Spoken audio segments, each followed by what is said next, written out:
根据罗惠府基金会的统计，咱台湾每700个红耳仔内底，就有一个面型生成有故乡，可能是喙唇闭顺，也是小耳症。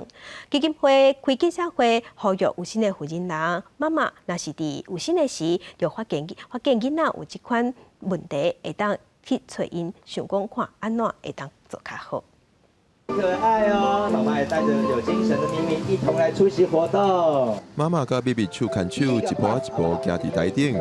罗惠府罗干基金会初6邀请6个有先天面型各样的囡仔，甲因的家庭向社会各界说明。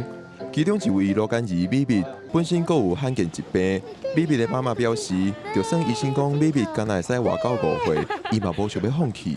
其实一开始都不敢出门，因为很害怕，就是大家会用异样的眼光看着他。但是其实就是妈妈自己的心态要调好。其实他就是虽然跟人家不太一样，但是妈妈就会想要把他打扮得跟大家一模一样。当然就是刚开始的时候会喂食比较困难，但是就是你看他现在长这么大，就其实跟一般小孩就没什么差别。对。